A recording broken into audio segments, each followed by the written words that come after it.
host, Peter Komendowski, and welcome to Surviving Bad, where we explore stories of survival, hope, and inspiration. Today we're talking about what may be the scariest addiction in human history. There are so many addictions, but they all have something in common. They hijack the human brain without our permission and with the ability to connect with each other. Now that's a scary thought, that our problems can connect with each other, essentially hacking our brains. Dr. Justin Romano, a child and adolescent psychiatry fellow at Creighton University, is here to talk about what may be the scariest addiction in human history. Dr. Romano, welcome to the show. Tell us about yourself. Well, thank you so much for having me, Peter. Yeah, I am originally from Cheyenne, Wyoming. I went to University of Washington for medical school up in Seattle, and I started my journey into psychiatry about 4.5 years ago and loved it. It's been fantastic getting to work with people on their mental health. Well, I saw one of your TED presentations, and we should put a link into that at the end of the show. And you really had a profound statement about what you saw as an emerging big addiction problem. Yes, I started to notice that in my clinic where I see outpatients and in the hospital where I would see inpatients, it seemed like there were more and more chief complaints or people coming into the hospital for reasons related to their smartphones. And it was everything from my parents took my phone away and I became suicidal, or my parents took my phone away and I threatened to hurt someone, hurt myself, burn down the school is a common one I hear quite often for young people these days, those types of things. And even in my outpatient clinic where I work with people one-on-one, I've had kids telling me and verifying on screen time apps that they're on their phones for 10 to 12 hours per day. You know, it's fascinating because we know that video gaming has been classified as an addiction or gaming, but not cell phone use. And it seems weird that the most proliferous form of social engagement is less medically accepted than maybe a niche called video gaming. What are your thoughts on that? So glad you brought that up because I have a lot of thoughts on it. I was stunned because we just released the new DSM-5-TR, the Diagnostic and Statistical Manual, Psychiatry's Bible, what we base all of our diagnoses on. And I thought, okay, for sure, they have to put in something about social media and cell phone addiction. And there was absolutely nothing. And I thought, this is such a problem that is staring us in the face and no one wants to look at it and address it and call it what it is. So yes, I see people struggling with video game addiction, and video games are addictive, but the much broader problem is smartphones and social media in general. So you're a doctor, essentially a scientist. What kind of numbers, I mean, what do you see that's substantively supporting the idea that this is a problem? What are the changes and what have we seen in terms of the permutations in human behavior that make it so positive a diagnosis that we have an issue with this? Yes. The main things that I see, we have numbers. Statistically, 95% of American teenagers have a smartphone. So that's a lot. A lot of young people are being constantly exposed to their smartphone. We know that with addictions comes other comorbidities. And I mentioned this in the TED Talk too, where so comorbidities, meaning other mental health problems that go with the addiction. So we see that people who are on their phones for excessive amount of time are more likely to have depression. They're more likely to have anxiety. So the numbers are really starting to back this up, even though there's not a ton of studies out there. There is enough to show us that, okay, there is an association here.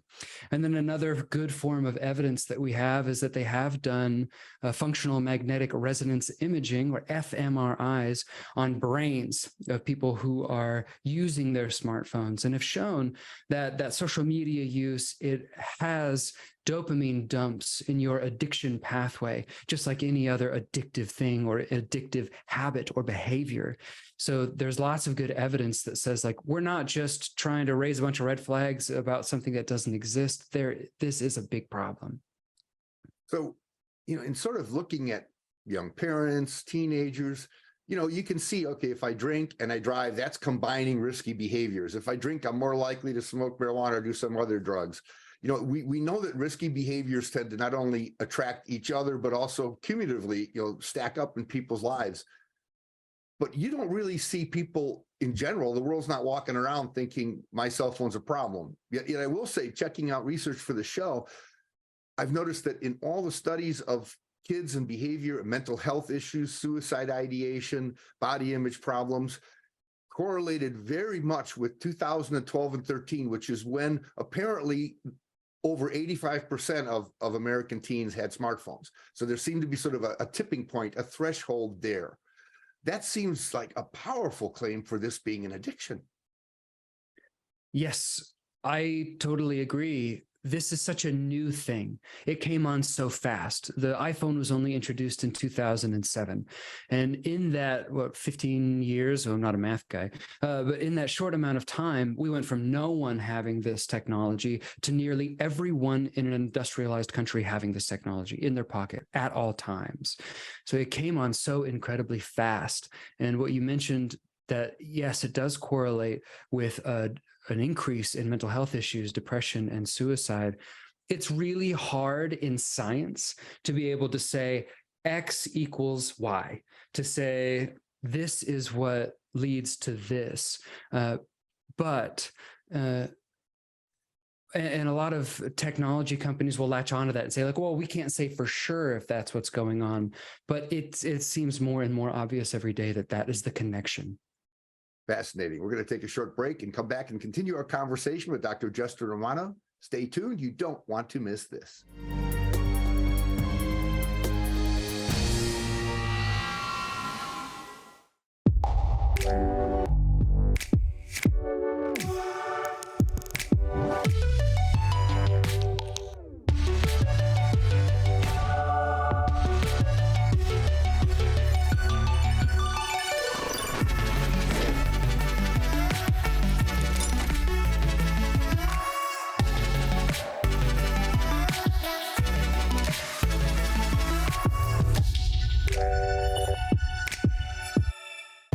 The fact is, we use the internet for almost everything we do. Smart cage, feed beaker. So when the internet doesn't work the way it should, you don't work the way you should. Kevin! That's why more homes and businesses rely on Mediacom. Our fiber-powered network delivers 99.99% reliability. And with 650,000 miles of fiber, we have more paths of connection and more ways to avoid outages. Not all internet is created equal. We build ours for you to rely on.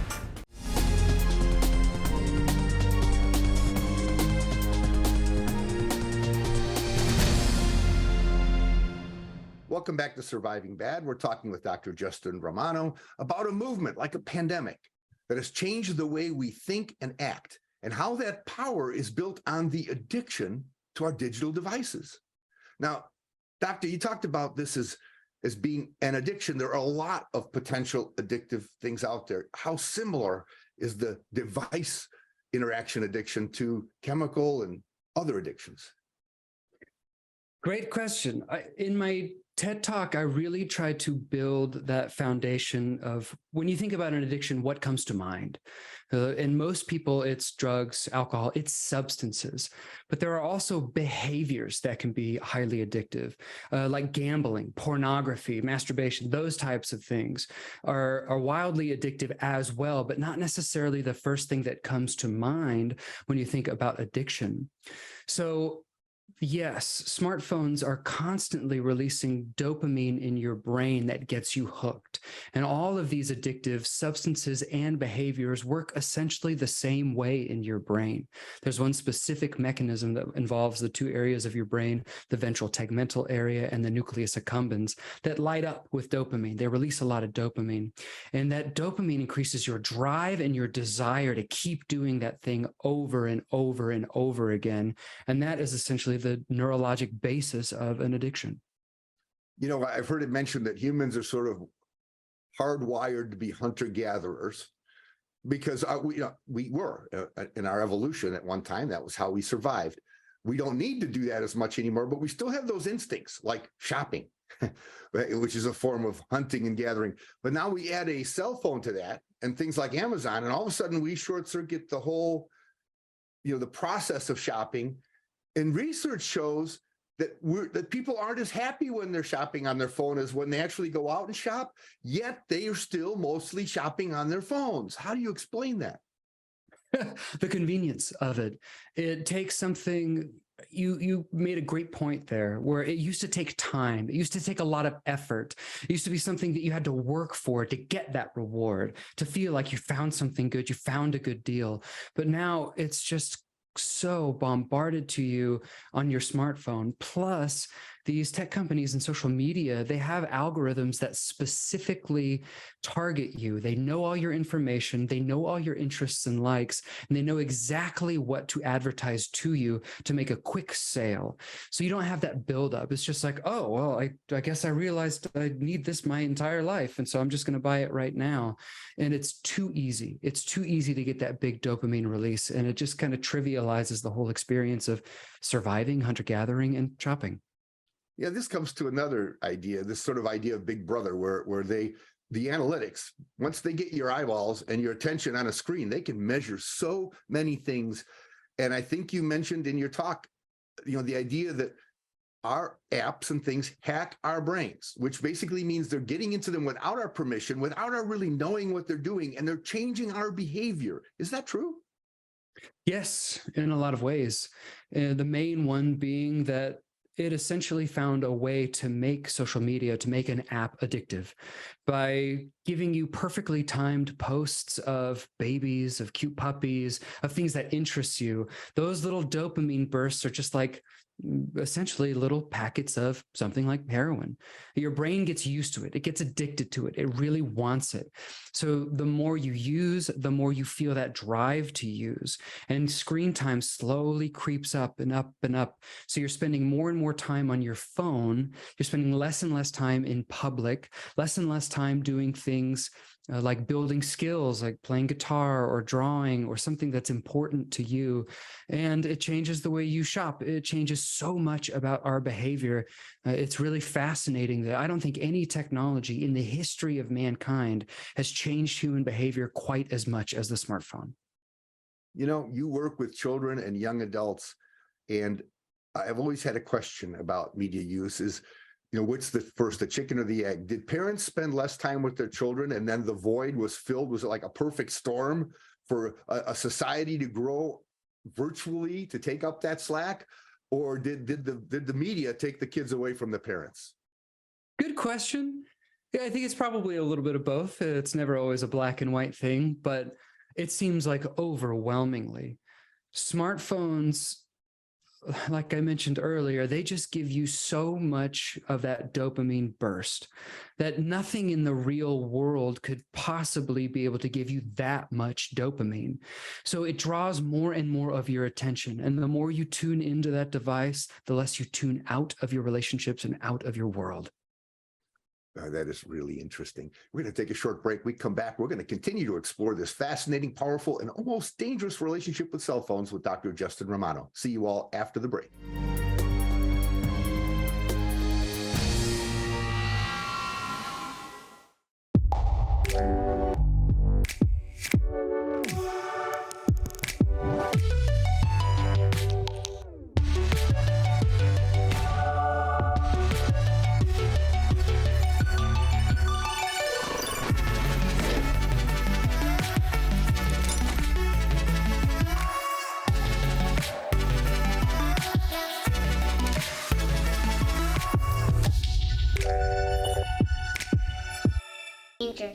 You told me not to cross the street without looking both ways.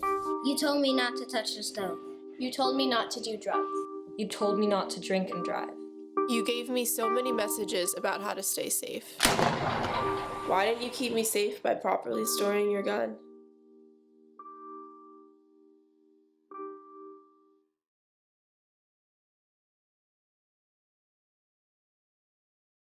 The fact is, we use the internet for almost everything we do. Smart cage, feed beaker. So when the internet doesn't work the way it should, you don't work the way you should. Kevin! That's why more homes and businesses rely on Mediacom. Our fiber-powered network delivers 99.99% reliability. And with 650,000 miles of fiber, we have more paths of connection and more ways to avoid outages. Not all internet is created equal. We build ours for you to rely on.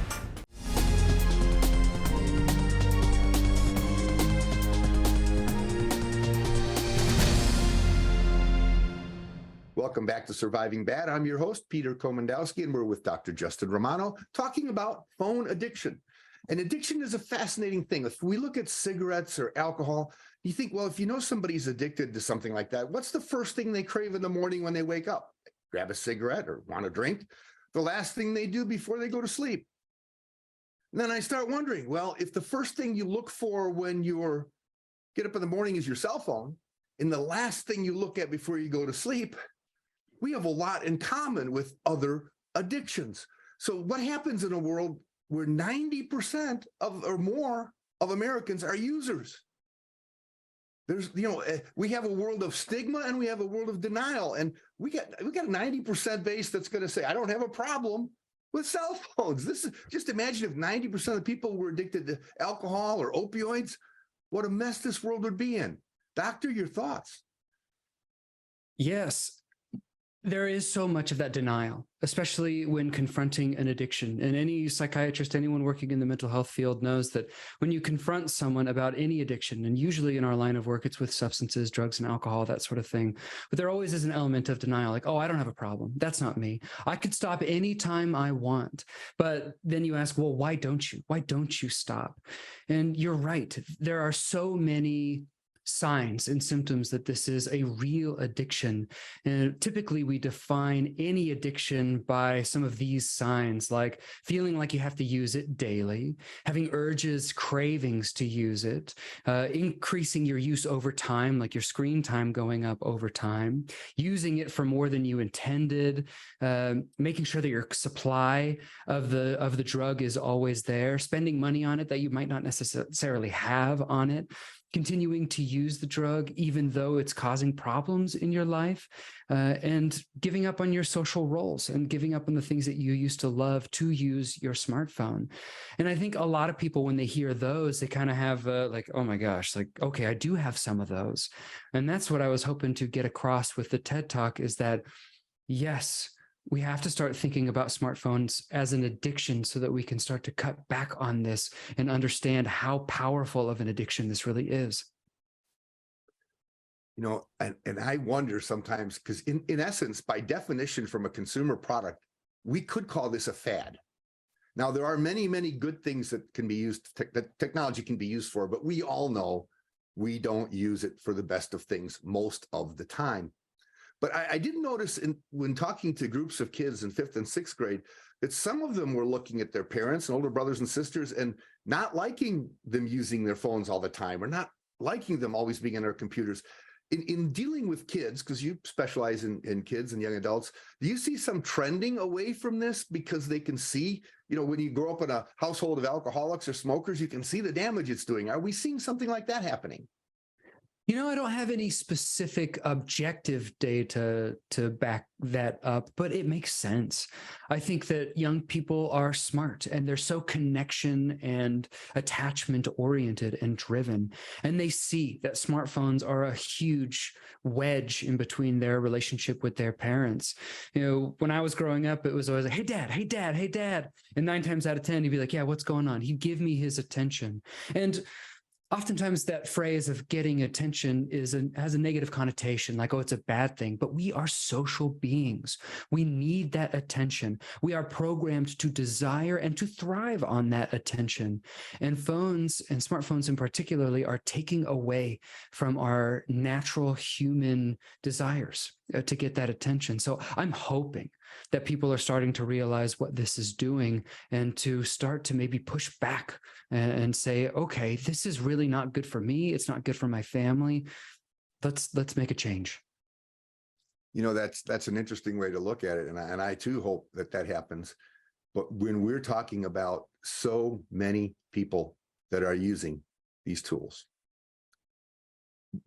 shouldn't there be some kind of interventions that is this the beginning of interventions, conversations like this? Shouldn't there be more attention applied to this, since you're seeing so many correlations with mental health and other issues with children and young adults? Yes, I think that we need to start really tackling this on multiple levels. We need to have some government intervention. I think we need to, on a public health level, start to understand that we have to start mandating limits on the amount of time that people can use. You look at TikTok, the most addictive app in the world in terms of how many people are addicted to it and spend hours and hours and hours a day on it. In China, where the app was created, they specifically set a 45-minute limit on every single app.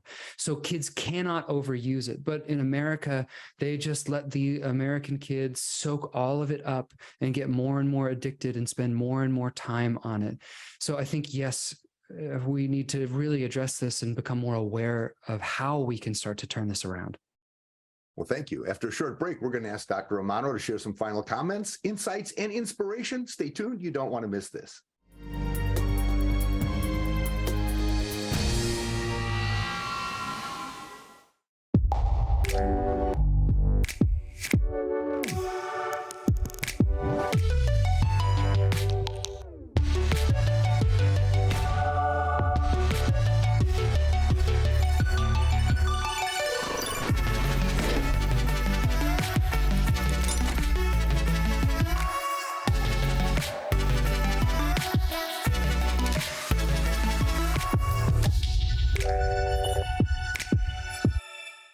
The fact is, we use the internet for almost everything we do. Smart cage, feed beaker. So when the internet doesn't work the way it should, you don't work the way you should. Kevin! That's why more homes and businesses rely on Mediacom. Our fiber-powered network delivers 99.99% reliability. And with 650,000 miles of fiber, we have more paths of connection and more ways to avoid outages. Not all internet is created equal. We build ours for you to rely on. You told me not to cross the street without looking both ways. You told me not to touch the stove. You told me not to do drugs. You told me not to drink and drive. You gave me so many messages about how to stay safe. Why didn't you keep me safe by properly storing your gun?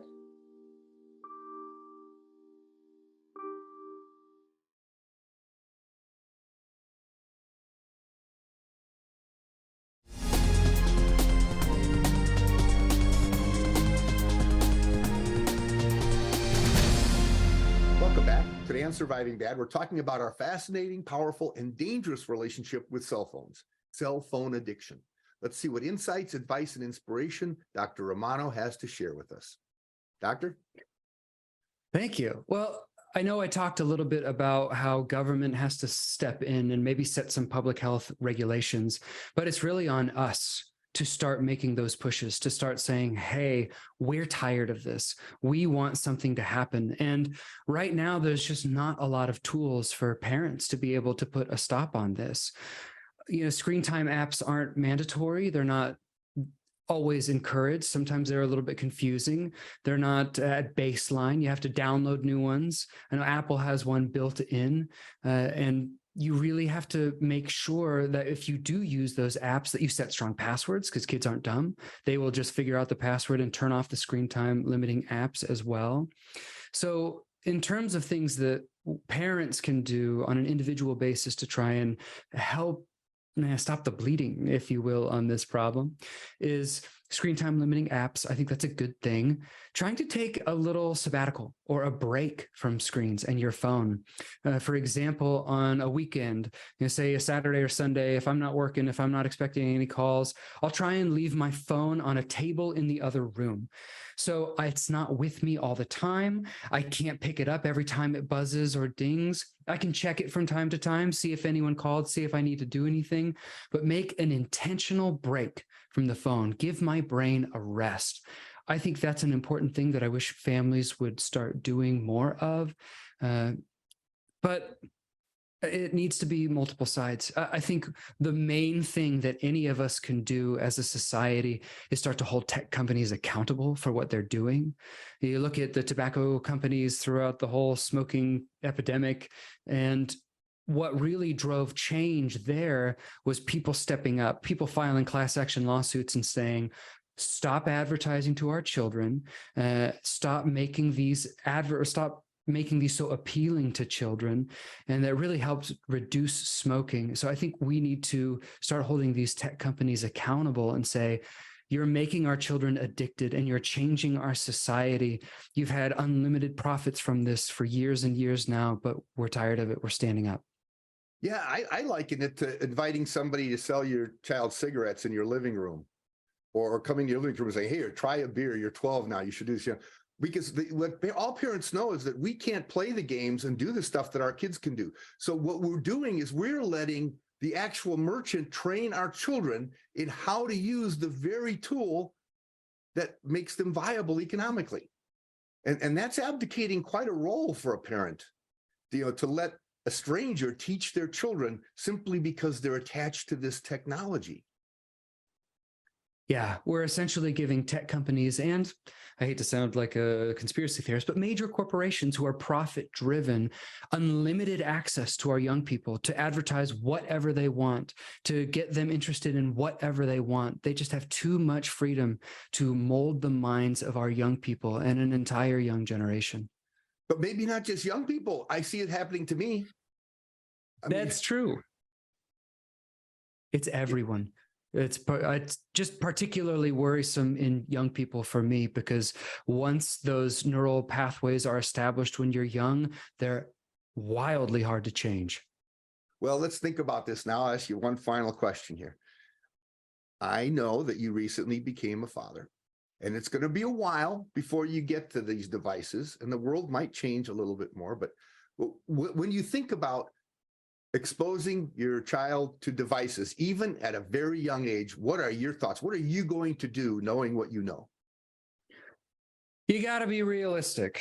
This is a tech-driven world. This is a screen-driven world. I think probably around 4 or 5 years old, we'll try and introduce more screens. But man, I see 2-year-olds on iPads too. So the main thing is limiting it, making sure it doesn't run wild. It's not monopolizing vast majorities of their time. If it's a 2-year-old, give them 20 minutes. If it's a 5-year-old, give them 30 minutes, not much more. Allow them to build those skills, build some of those skills that will last them, and get them introduced to technology and into today's world, but make sure it is not running their lives and taking over. Well, that's great advice. And thank you so much for joining us today. This has been an inspiring conversation.